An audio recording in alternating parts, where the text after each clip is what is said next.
the Indigenous Voice. First, before we start, I would like to say thank you to our volunteer and SHA staff who make this show possible. And in today's program, we are going to spend a full hour with our most valuable teacher. We have with us Elder Tsartlip from the Tsartlip First Nation.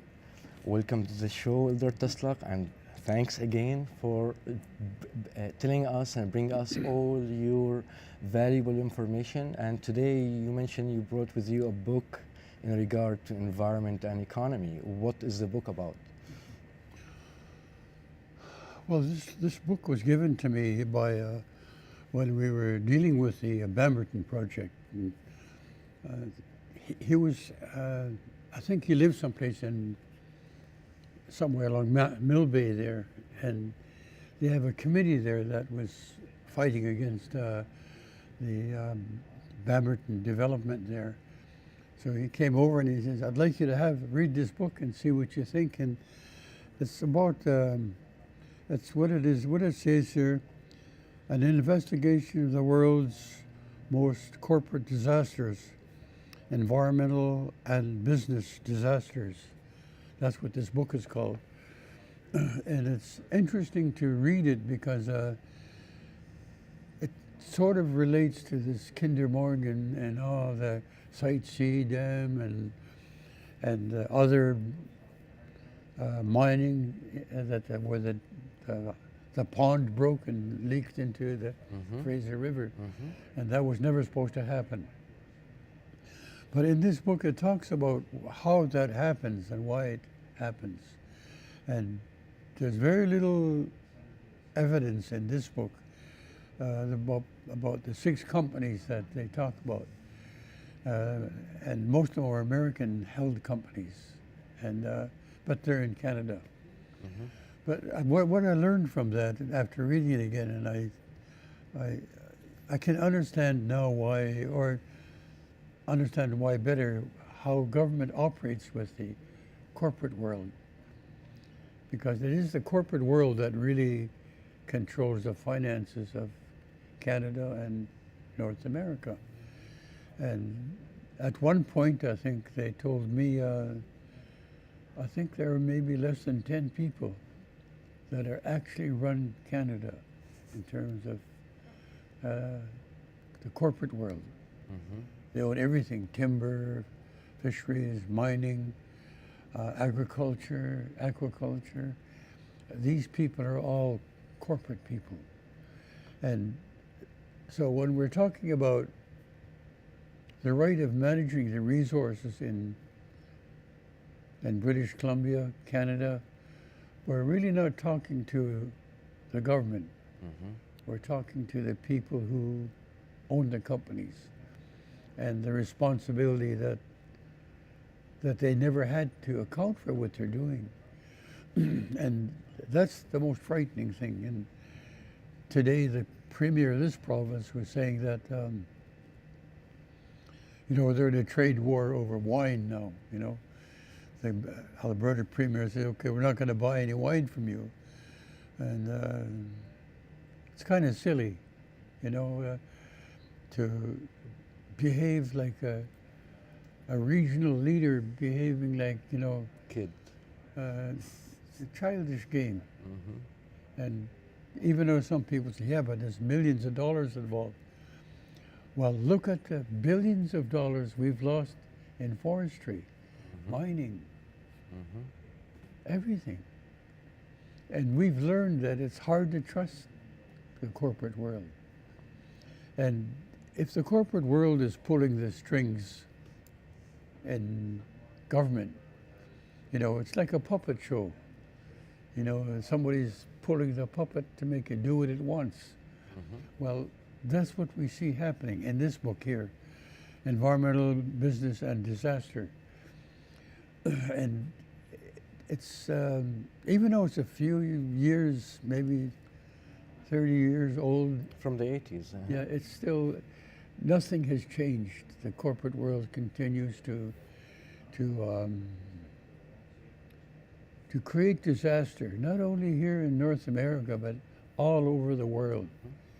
And they make this book sort of makes reference to some of those places in South America, uh, Africa. For sure, in All Africa these and other Asia, countries have uh-huh. gone. There's nothing left for the diamond and gold mining industry. Literally wiped that country out. So that's kind of what I learned, from this book. But when we watch this prime minister and trying to convince people that it's not possibly to go wrong. Well, that's hard to believe, because in the industry business, the managers of the major resources, maybe scientists had input into it, but when it gets down to the management level, I think the responsibility changes, Make as much money as you can, make it, and then we can get out. Scientists, I don't think, say that. I think scientists say, look, take what you need to take, but leave something so that, especially in the forest industry, fisheries, these are renewable resources that can come back if it's managed properly. That's not what's happened in British Columbia and in Canada in terms of fisheries. These fish hatchery things, fish farming, I don't know when they're going to stop. It's not in our interest, not just Indigenous people, but other people, the citizens of British Columbia who fish out in the ocean, whether they're sports fishermen or commercial fishermen. These people nobody cares for them.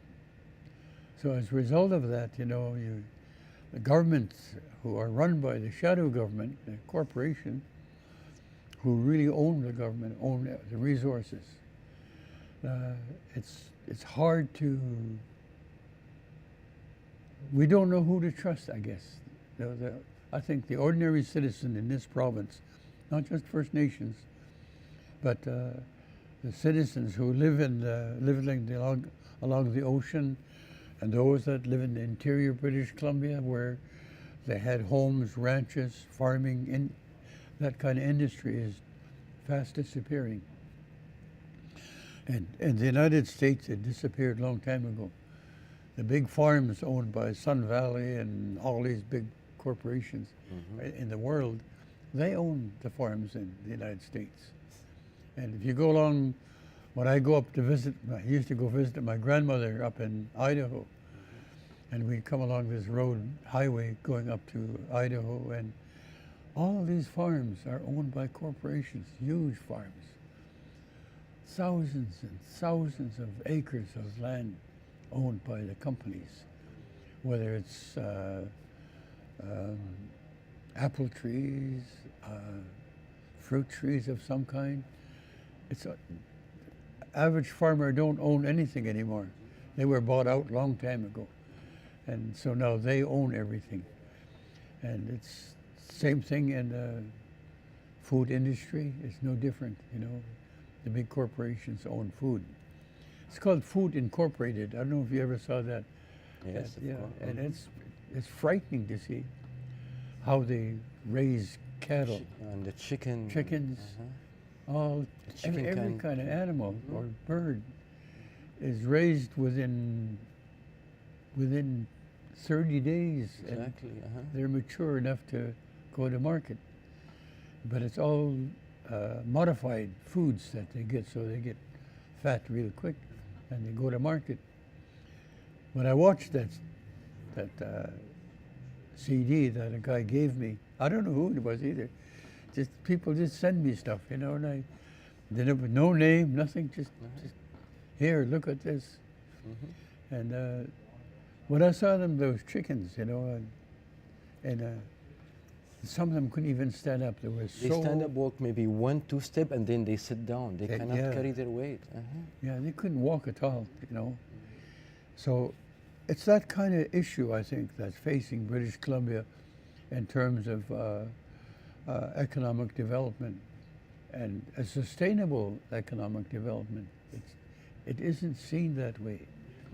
And it's sad to see it that way because our people, the indigenous people who live here, we've been in control of that resource as a gift.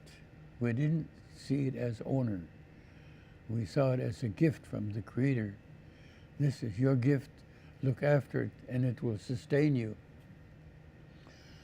So when industry took over, that was not part of their policy. Their policy is to make as much money as they can, as quickly as you can, and then get out. And if there's anything left, let them fight over it.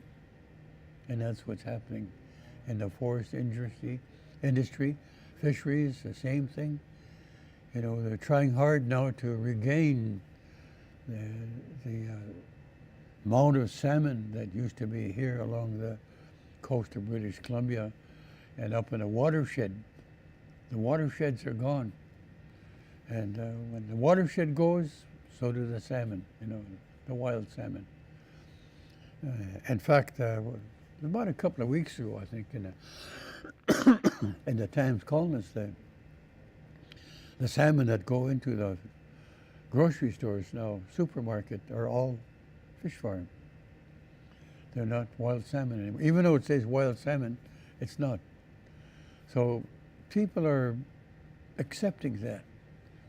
You know, they're saying, well, we don't know what's the difference. It looks like a salmon. It even tastes like it, but it's not the same. It's something that grows up in the ocean, a fish farm, and it's not a healthy situation, you know. This whole thing across the American side there, they showed the nets that was holding that fish farm when it collapsed, you know. Millions of, thousands of fish got out. And they all went to market, you know. Corporations, the corporate world has never been honest with people. They've never been honest with us, you know. And I guess this generation of people, it kind of reminds me of the story I told you quite a while ago about my grandson, no, my oldest son. Went duck hunting. He said, Dad, come on, let's go. There's a lot of ducks out there. We can get some ducks. So we got in a boat. We went out there. And I said, where are the ducks? They're over there. There's a whole pile of them over there. There was about maybe 100 there. But what my son never saw was when there was thousands there. Thousands. You know, some places, you know, you couldn't even see the water. There were so many birds there. But now when young people see 100 ducks or even 200, they think it's lots, but it's not. It's diminishing, it's disappearing. Out where I live, the birds are all gone, out on Brentwood Bay, where I live. I used to hear them in the nighttime singing out there. Not anymore. So those kind of things, those kind of issues, I think, people don't pay enough attention to it. Because you pick up the newspaper on Friday, especially Friday, and you got all these advertising for food on sale, and so everybody says, well, why worry about it? Let's just go to one of the stores and buy our ducks. I did it once. I went to this, I had to try it. I went to one of the stores in Brentwood there. They have roast ducks there, so I'm going to buy one and see what it tastes like. It's different. You know, it's not the same. So people then, I think, have gotten used to eating modified foods, modified everything. Chemicals, plastics that are in our food now that we don't even know about it. And we're eating it. And government doesn't care. As long as the corporation pays the money, they're happy.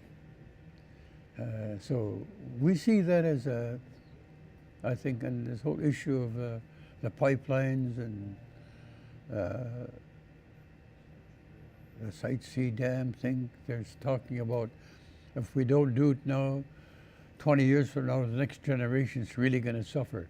I don't believe that, because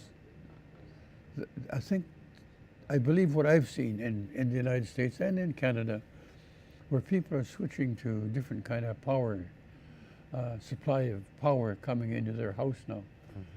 You know, they're using wind and they're using sunlight, you know, to create energy for the heating their homes and everything. Energy. So these scare tactics that people use to coerce people into giving in. Let's do it. And even though they've been proven that the failures, like the dam in Quebec, for example, you know, they said it was really the most best thing that ever happened in Quebec. Well, it went broke. They don't even need it. And now in this fight with the provinces, you know, they said, well, we won't buy any more electricity from you if you don't let us put our oil through your gas, through your province. They have no values. The values are, they're broke, you know, they're bankrupt when it comes to values. And the funny thing that the NDP also in Alberta, Right. it's the NDP government there, Mm-hmm. and we have NDP government here, but both of them having kind of two different stand on Kinder Morgan. Well,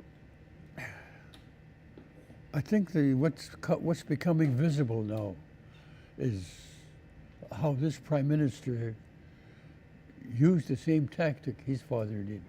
What kind of tactic? Well, let's see them fight and see who wins, and if neither one of them win, then we'll do what we have to do.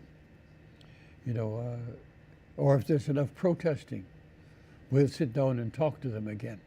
Mm-hmm. And see what we can do. Well, that's what's happening now. You mean if they don't reach, let's check the weather, whether there is a real opposition or an opposition they can manage, but they are already set in their mind about the outcome. Yeah, Uh-huh. yeah. That's what happened to us when we were talking about self-government way back in the 80s or in the 70s rather. We met with the Prime Minister and we told him that's unacceptable. We refuse delegated authority. We've had enough of the Indian Act. And people protested since 1969. Mm-hmm. And the people protested all across Canada. So when there was enough protesting, that the federal government, the Prime Minister said, okay, take it off the table. Let's see what they want. But in the meantime, we'll leave the Indian Act on the table. So even though we stopped the legislation that was being proposed, what happened is the Indian Act stayed on the table. It's still there yet. So government and its advisors who live in Ottawa, the consultants, lawyers, these are the ones who I believe manipulate a lot of the kind of things that happen in this country, whether it's mining or oil, electricity, you know, all of these advice comes from somebody who knows better than anybody else. Mm-hmm. But the problem we have with that, and this is what we told the Prime Minister then, we will never accept the kind of authority you're giving us because it's already on the table. It's already there through the Indian Act, so why should we endorse something that's already imposed on us? That's unacceptable. We're not going to ask for it. So we walked away from the table. But again, the issue keeps coming up. You know, well, let's amend the legislation to meet your needs, and then we'll take a look at housing. Now they're determining my need now. It's about housing. We never said that. You know, what we're talking about is the right to govern, the right to look after who we are and the place where we live. I'm not prepared to look after the prairies because I don't know nothing about the prairies. Alberta, Saskatchewan, Manitoba, I don't know nothing about them. They have their native to take care of it. Yeah. Mhm. So here in the coast, for those of us here on the coast, we're different. You know, and I said that to my friends in the prairies. I said, you know, I can't comment on the issues you're making because I come from the ocean. I know this ocean. And I know the songs that come from the ocean. Just like the other day, I forget which marine place where they have the killer whales. And the killer whale, they're saying the killer whale is mimicking the human being. It's the human being that's mimicking the killer whale. But they don't know that. And this is something new to them. And yet we've known it for centuries. The songs that come from the killer whale, from all of these, the sea lion, the seals, everything. We know, every winter we beat our drums and we sing their songs. And now scientists and marine biologists are just saying we found a new thing. It's our scientists are discovering something new to them, but for us it's centuries old, thousands of years old. And we see it every winter in our longhouse. Elder Tom, you were talking about the corporation, which, as you know, does all that damage here. I wanted to ask you about media. We live in a state claimed to be democratic, and free press is a base in any democratic state. But we have here the media is, as you mentioned, some newspaper have only all these component information. They are more about selling stuff than kind of provide any information. And when they talk about balanced media, it's more about the opinion on one side, the opinion on the other side, but no facts as the job of the people to go and search for the facts. All the information you have, all the knowledge you have. I mean, when you look to our media, I mean, what do you think about that? Well, you know, you see, when we do something, like I told you before, you know, I grew up with an old woman, my great-grandmother, and my grandparents were hunters and fishermen, fishing people. Everything was from the ocean. And everything I learned in our language was about the ocean and the mountain. Everything that I had to understand, they showed me, look, watch, look at what it's doing. Learn from it.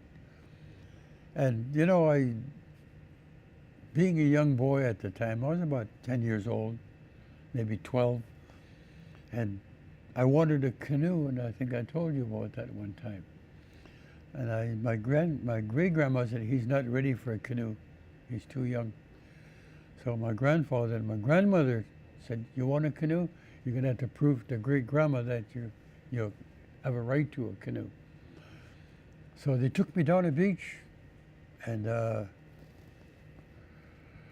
this canoe was there. It's a canoe that my grandfather used. It's not a very big canoe. It's about maybe 12 feet long, and it was tippy. So I get on there. So I got on there, and I didn't know how to paddle. I thought I knew everything. And then my grandfather said, okay, call it, coche, tip it over now. So I looked at him, I said, tip it over. So I tipped the canoe over and I fell in the water. And I come up out of the water, and my grandfather's, now what are you gonna do?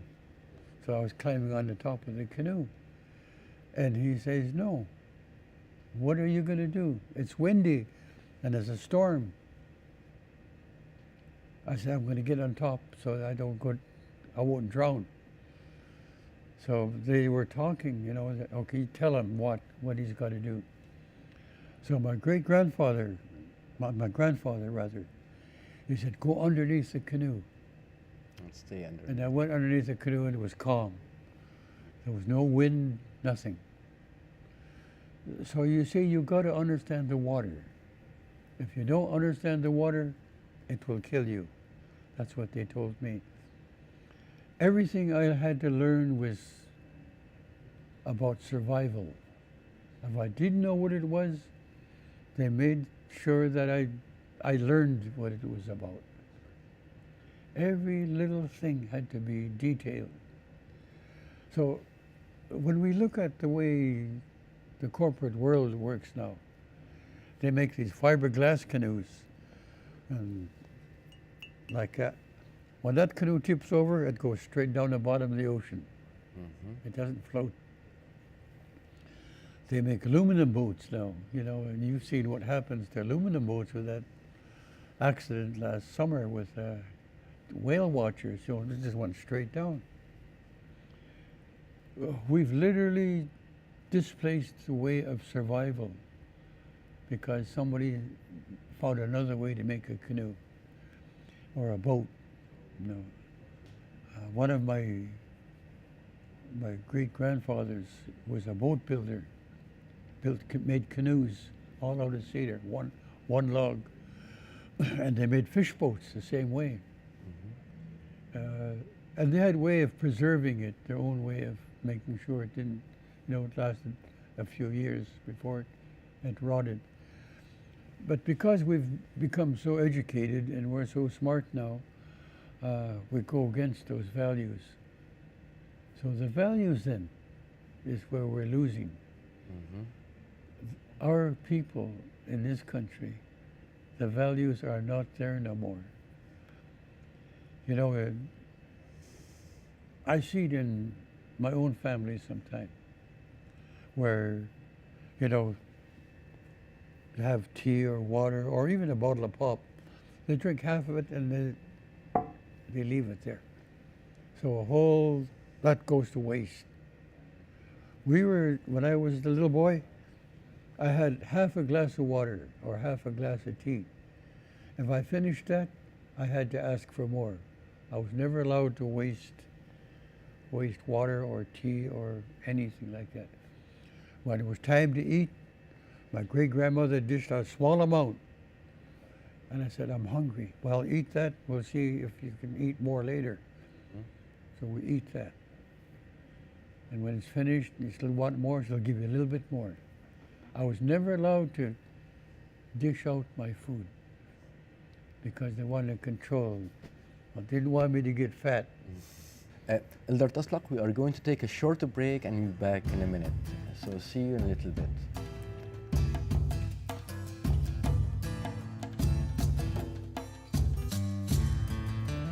Welcome back, everyone, and we are talking with Elder Tsartlip, and we mentioned a lot of issues from Kinder Morgan to corporation and what's happening to the state of fishery.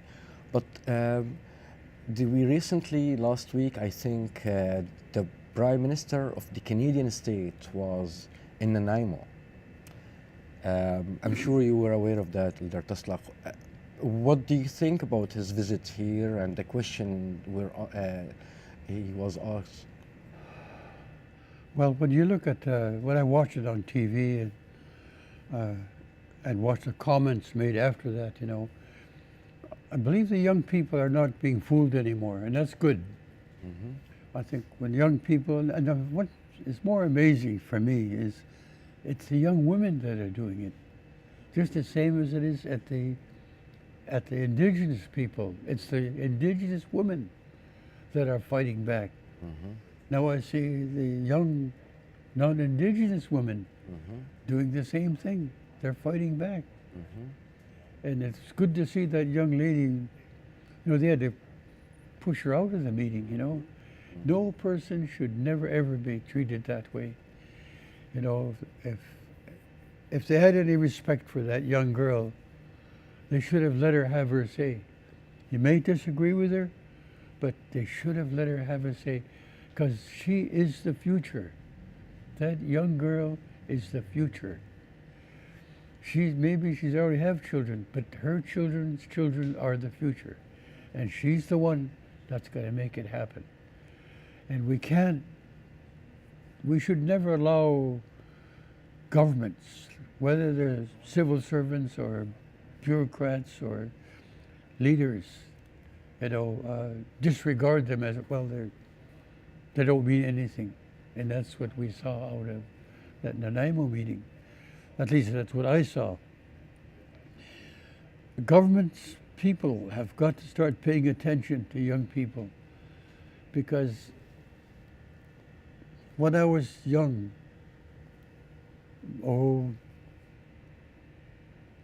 60 years ago, I was 22 years old then. One of the elders said to me, grandson, the way to success is to listen to what that person's saying, even if you don't agree with them. Listen, because this way you can help him correct, the path we're on. The Prime Minister didn't do that. He had that person ejected. And that's wrong. Young people should have a right to express their feelings, because it comes from here. It's not coming from up here. It's coming from here. And young people know that when it comes, those that are still know their values, they're going to fight for that. And I think they should be allowed, they should be heard. They shouldn't be silenced as if they're troublemakers or someone not worth listening to. Because we're never going to gain the confidence of young people if we keep pushing them out. That's why when I was young, my great-grandmother said, okay, listen, so you won't get kicked out of a meeting or get displaced. Listen to me. And I heard it over and over and over. And I finally, she was my great-grandmother. I said, Grandma, you told me that last week. Well, tell me about it then. So she'd make me tell her what she was saying until I knew it well. Well, if you shut young people up, how are you ever going to correct them? And that's what I've seen, I seen the elders on up in the way up coast there, Haida. It was the elders that walked in front of the bulldozer and the police, and they all got arrested. It was old people trying to show young people, stand up for what you believe in. If you know what it is, stand up. Don't let them push you. But young people have also got to learn to listen. Arrogance is not a good tool. A lot of young people say, well, I got a master's degree or bachelor's degree or some doctorate degree. I know everything. Well, I don't believe that. It's not that I don't believe them. I don't believe people should say I know everything, because I'm 82 years old and I'm still learning from my great-granddaughter about my cell phone. So young people can help, but you got to let them know what you're doing, what you want, what those values are. If you don't tell them, they're just going to do whatever they want. And this young lady that got booted out in Nanaimo there, it's a shame that they did that, because they never got to the bottom of what she really wanted to say, because they made her angry by pushing her out. So her anger now it's no longer willing to express herself. She expresses her anger now, and that's not good. And especially when she's trying to speak the truth and protest somebody who you cannot know when he is going to say something and keep it. And most the promise Trudeau made, most of them maybe except for marijuana issue, but the remaining of all other issue, he broke every promise he made. And that is like many people when they call him a liar, because there's facts, there is a series of broken promises. And he was just selling word during the election, and he knew it. At that time, I don't know, in my opinion, I don't really believe anything they say, but I give, as you say, you give the benefit of the doubt for the people who hope that Trudeau will be something, but it did not take 2 or 3 months, and I think it started to become clear that it's just was a word and talk. So as you said, it's really sad that when a new generation or somebody tried to protest, a lying leader, somebody he keep saying untruthful and selling destructive project like Kinder Morgan, to see that little girl kicked out and this guy continue with his talk, this is a really sad. Not sad, it's absurd actually. Well, if young people are listening and if they hear what you're saying, see, listening and hearing are two different things. And if you're listening, you really hear what's being said, It's like the killer whale, We knew their voices long time ago. We knew they were talking to us.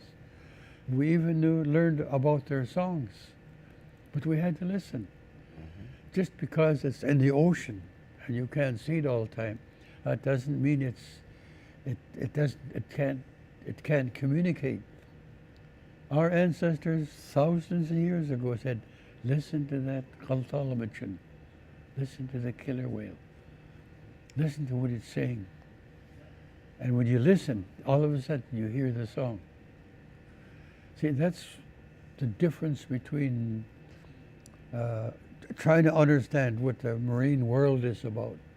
A lot of people say, well, it's just a blackfish or a killer whale. And it really has no significance. Well, that's wrong. It's our environment. Well, we don't see one of the stories we tell, one of the elders tell all the time, is the story between a crab and a deer. I don't know if I told you that one. No. But if you look at a crab, look at its back, you'll see a deer. A deer's face, his horns and everything on a crab. And on the bottom of that crab, you'll see the fur. At the bottom side of the crab, it's fur, because that crab one time was a deer. And the story is about two brothers who couldn't get along with each other. They were fight. And one brother said, I don't like fighting, I'm going to go away. So he'd go down the ocean. And he'd feel better and he'd go back up to the mountain where his brother was at, and they would fight again. And each time he went down the ocean, he went deeper and deeper. And finally he said, I'm not going to go back to my brother because we just fight. So he prayed, and he prayed for the Creator to help him. And the Creator said, okay, you don't want to go back there. Okay, I'll let you stay. You want to stay in the water and the ocean? Yes, I don't want to go up the mountain no more. I don't want to fight with my brother. So the Creator said, okay, I'm going to turn you into something, and you will not go up the mountain anymore. So he turned him into a crab. And he says, but on that crab, I'm going to put your brother's picture, your brother's face there. So on every crab then, when you look at it, you'll see the picture, the face of a deer and his horns, everything. And you see, it's those kind of things we don't understand. Most people get a crab and they just eat it. They don't try to look at what they're eating. And they don't know what's inside of it. There's all kind of medicine inside a crab. I teach this to my great-grandchildren. I tell them a story.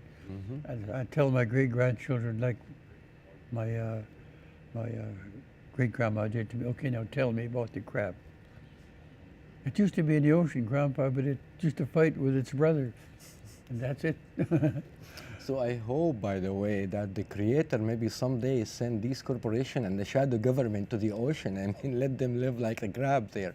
But it's just a wish. But anyway, sorry about interrupting you. Well, I guess that's kind of what's wrong with this whole issue regarding, the transporting of resources from Alberta and coming through the waters of that we've always lived in. You know, it's our relationship with the land and the water. That's what we're talking about. Other people see it, well, you know, it's good for recreation, it's good for some kind of development of some kind. They still don't understand water yet, you know. And we talk about that. It's mostly the women that talk about it, the value of water and why water is so important. My great-grandmother was a midwife. She used to bring the babies into the world. And it wasn't until I got older that they finally told me about it, what this water was. And she said, you know, you were born in water. All the time you were with your mother, you were in water. And when you come into the world, it was the water that set you free. And that's why we say water is sacred, because it comes from a woman. You know, and a lot of people don't want to, they say, if you talk about that, that's about sex education. It's not. It's about learning to respect the water and how it relates to our women. Why we have to look after the women when they're carrying children, because they're in sacred water. And that is completely scientific. Actually, everything started from water. Mm-hmm. That was the beginning of my life, you know, from my mother and bringing me into the world. And I think that, you know, we don't talk enough about that relationship. We only see it as drinking water or cooking water or bathing water, or swimming in the water, and we don't understand that relationship. Now we have bottled water. And now we have bottled water. Yeah. So I guess that's kind of what it comes down to. You know, we when we're children, the First Nations people, Indigenous people, have these stories to tell to their children, grandchildren, and great-grandchildren. But we don't do it anymore. You know, it's not taught in schools or at home. Well, this was all done at home. It was never done in school. You know, everybody learned from our original teacher, which is our parents, our grandparents, and great-grandparents. We learned from them what things that we needed to know. And it tells us about how to be cautious and the way we treat water and the way we treat our women. You know, all of the songs that we sing, especially the ceremonial songs, they come from women, not from men. You know, there are very few, most of the matriarch songs, they come from the women who sing these songs. And a lot of it is about most of it is about our history, but it comes from the women who brought us into the world. Mm-hmm. And that's why I guess, you know, we get upset. I know I do, you know, when I watch the news at nighttime and seeing this news about the missing girls, women and girls, you know, and people just say, well, she should have known better, or they should know better. And this woman in Ottawa, you know, they say, well, these Indians they gotta be like us now. Where do you hear this news? You hear it from ABTN, is that correct? From ABTN, or where do you hear or where do you see this news? Because usually I find this news only on ABTN. Is that the news you watch usually? Yeah, well, I watch APTN. Mm-hmm. They do all the Indian news across North America, including the United States. They do a lot of that, a lot of history. Especially what happened, like, for example, in North Dakota and Standing Rock. Yeah, they're the ones that do it. And I've often talked to the people. I say, why don't you, well, it's Indigenous voices you're doing. It would be nice if we could, see what we're talking about. See, you hear me, you see me, but you don't see what I'm talking about. And I think at some point, I hope that we can convince Shaw Cable maybe to do these interviews in a place where we can show you what the things we're talking about. You mean outside the Victoria? I mean, in the island and the mainland. Someplace, yeah. So it's important to do that because then you can really relate to what we're talking about. All the people that I've talked to, they say, you're saying it right, but we can't see it. And that's the picture. Picture, they say, is 1,000 words. Exactly. And it's not that they don't know what I'm saying or doing. It's just that, why can't you do this at someplace else, out in the open, where we can? Or in other words, to say that this common sense you are bringing to us, which everybody need to know, you don't hear it anywhere else. You don't hear that. When it comes to the Indigenous issue and their struggle and the land question and how they deal with corporation on daily basis, you only hear this news on ABTN and our news here. That's why I ask about the media. So, well, I would hope someday we can do something, go right out in the community. Like when I do my teaching, I take my great-grandchildren down to the beach and we walk. And I let them find things. And when they find it, they say, what does this mean? Now they're asking, they want to learn. They pick up a shell or a piece of rock or something. They're learning they're getting educated about what the water's about. They don't know it, but that's what's happening. And I think, it's so important, For me, when I go down to the museum, I was there today, by the way, I see things that are in a museum. It's something of our past history of a long time ago. When I do teaching about history and the past, I want the children to be able to touch it and feel it and see it. Otherwise, it doesn't mean a heck of a lot, So I do that with my great-grandchildren. The story of the crab, the story of the wind, the color of the wind, the color of the water. I explain that to them when we're down walking on a beach. So they are getting the proper education, and as supposed to be. But that's kind of the thing I've often wanted to. One of the television stations in the United States, it was called Northwest Indian News. They shut down. I don't know what they did with their equipment. They shut them down, and I don't know what happened there, whether it was politics or money, I don't know. But it was a good it was very much like what we're doing here. But they shut it down. They said, I was talking to my relatives over there about a year ago. Why don't you guys take over that station and all the equipment? But media, I think, is a good thing, but people don't want to take time to do it. Exactly. And Elder Tsartlip, I agree completely with you. Media need the people themselves take care of their own media, and that's why we invite the community to come and volunteer and work to create their own media here in our Shaw studio. Thanks a lot, Elder Tsartlip, for again very valuable talk today you give us, and hopefully it will be available in 2 weeks. Thank you. And thanks for watching today's show. Have a nice day.